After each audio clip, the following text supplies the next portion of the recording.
Praise the Lord. ஒரு வாலிப மகள் சாயங்கால வேளையிலே ஜெபிக்கும்படியாக தன்னுடைய பெட்டுக்கு கடந்து போனாள்.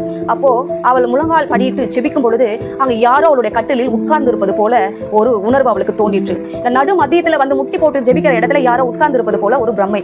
உடனே அவள் தொட்டு பார்க்கிறாள். அப்பொழுது ஒரு மெல்லிய சத்தம் அவளை நோக்கி வருகிறது. இன்னும் எவ்வளவு நாட்கள் உனக்காக நான் காத்திருக்க வேண்டும். அந்த சத்தத்தை கேட்டு பிரமித்து நின்றாள். கொஞ்ச நேரம் அவளுக்கு ஒன்றும் புரியவில்லை. உடனே என்ன நடந்தது என்று அவள் யோசித்து பார்க்கிறாள். வாங்க உள்ள போய் என்ன நடந்தது, எதனால் இப்படி ஒரு வார்த்தை அவளுக்கு நேராக வந்தது என்பதை பார்க்கலாம்.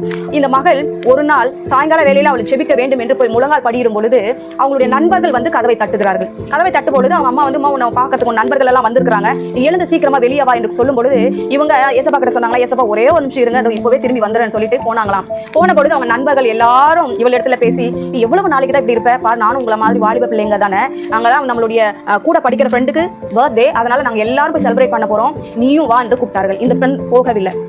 நீ வந்தா நாங்க எல்லாரும் போவோம், நீ வரலன்னா நாங்க யாருமே போக மாட்டோம் என்று சொன்னதுனால சரி நான் வருகிறேன் என்று ஒத்துக்கொண்டால் அங்கேயே உட்கார்ந்து சில காரியங்களை யோசித்து அப்படியே மெய் மறந்து தூங்கி போய்விட்டாள். அடுத்த நாள் காலையானது 9 மணிக்கு போன் வந்தது. அவங்களோட ஃப்ரெண்ட்ஸ் போன் அடிச்சாங்க. அவங்க அம்மா வந்து எழுப்புறாங்க, அம்மா எழுந்துருமான்னு சொல்லி. அப்பதான் முழிச்சு பார்க்கறா, சோபாவிலே நம்ம தூங்கிட்டோமே என்று சொல்லி போனை வாங்கி பேசும்பொழுது நாங்க இப்போ வந்து கொண்டே இருக்கிறோம், சீக்கிரமாக ரெடியாகு, நம்ம எல்லாரும் பிறந்த நாள் ஃபங்க்ஷனுக்கு போகலாம் சொல்லி ஃப்ரெண்ட்ஸுங்க சொன்ன உடனே வேகமாக போய் குளித்து விட்டு ட்ரெஸ் மாட்டிக்கொண்டு கிளம்பி விட்டாள். அவள் போன இடம் மிகவும் வித்தியாசமான இடம். நிறைய பணக்கார பிள்ளைகள் இருக்கிறாங்க, இடம் வித்தியாசமா இருக்கிறது. அந்த இடத்துல வாலிப பிள்ளைகள் மட்டும்தான் இருக்கிறார்கள். தாயோ தகப்பனோ வயதுல பெரியானவர்களும் அந்த இடத்துல இல்ல. அதை பார்த்து மிகவும் பிரமித்து போகிறார். ஆனா அங்க பார்க்கும்போது நிறைய பிள்ளைகள் இருக்கிறாங்க. நிறைய பிள்ளைங்க அவங்க கிட்ட வந்து பேசுறாங்க, நீங்க மட்டும் ஏங்க அப்படி இருக்கிறீங்க, நாங்களும் உங்க வயசு தானே, நாங்களும் உங்களை மாதிரி வாலிப பிள்ளைங்க தானே, நம்ம என்ன ஆதி காலத்துல பிறந்தமா இல்ல வயசாய் போயிடுச்சா, நமக்கு இந்த வயசுல உடுத்தாம இந்த வயசுல நம்ம இதெல்லாம் அனுபவிக்காம வேற எந்த வயசுல நம்ம அனுபவிக்க போறோம், நீங்க எப்படி இருக்கிறீங்கன்னு சொல்லி ஒரு ஃப்ரெண்டா அவங்களை வந்து பயங்கரமா அவங்க பிரெயின் வாஷ் பண்ணி கொஞ்சமாக அவங்க தன்னை மாற ஆரம்பிச்சாங்க. அது அவங்களே உணர ஆரம்பிச்சாங்க. ஃபங்க்ஷன் முடிந்தது, நேரா வீட்டுக்கு வந்தாங்க. வந்து அந்த டயர்ட்ல தூங்கி போயிட்டாங்க.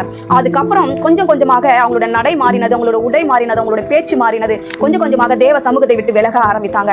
ஒரே ஒரு நாள் அவங்க அம்மா உபவாசித்து அதிகாலையில தேவ சமூகத்துல திறப்பில நேர்ந்த அந்த மகளுக்காக கண்ணீர் வெடித்து செபித்தாங்க. அதற்கு பிற்பாடு இந்த சம்பவம் நடந்தது. அவள் என்றைக்கும் இல்லாமல் திடீரென்று கட்டிலில் உட்கார்ந்து ஜெபிக்க போகும் பொழுதுதான் அங்க யாரோ உட்கார்ந்து இருப்பது போல இருந்தது. அப்பதான் ஆண்டவர் அவளுக்கு நினைவுபடுத்தினாரா, உனக்கு ஞாபகம் இருக்கிறதா, ஆண்டவரே ஒரே ஒரு நிமிஷம் இருங்க, இப்ப திரும்பி வந்துடுறேன்னு சொல்லிட்டு போனியே, அன்றைக்கு நான் இங்க உட்கார்ந்துதான், அன்றையில இருந்து இன்னைக்கு வரைக்கும் நான் இங்க தான் இருக்கிறேன், உனக்காக காத்து கொண்டு இருக்கிறேன். ஆண்டவர் சொன்ன உடனே அவளுடைய உள்ளம் உடைந்தது, அவளுடைய இருதயம் நொறுங்கினது, அவளுடைய கண்களிலிருந்து கண்ணீர் தாரையாக கொட்டினது. தன் தவறை உணர்ந்தால் தேவப்பா அந்த மடியில தன்னை அப்படியே அர்ப்பணித்து, ஆண்டவரே என்னை மன்னித்து விடுங்கள், நான் கொஞ்ச நாட்களை என்ன நான் மாறிவிட்டேன், ஃப்ரெண்ட்ஸுங்க எல்லாம் சேர்ந்து என்னை திசை திருப்பி விட்டார்கள், நான் தவறு செய்து விட்டேன், உண்மை விட்டு தூர போய்விட்டேன் என்று சொன்னாங்க. அப்ப ஆண்டவர் சொன்னாராம், பிதா எனக்கு தந்தவைகளில் ஒன்றையும் நான் இழந்து போகவில்லை, பிதா வாலிப பிள்ளைகளாகிய உங்கள் அனைவரையும் எனக்கு புதையலாகவும் பொக்கிஷமாகவும் கொடுத்திருக்கிறார், அதை நான் ஒரு நாள் இழக்க மாட்டேன். எனவே மனம் திரும்புங்கள், கர்த்தர் உங்களுக்காக காத்துக் கொண்டிருக்கிறார். ஆமென்.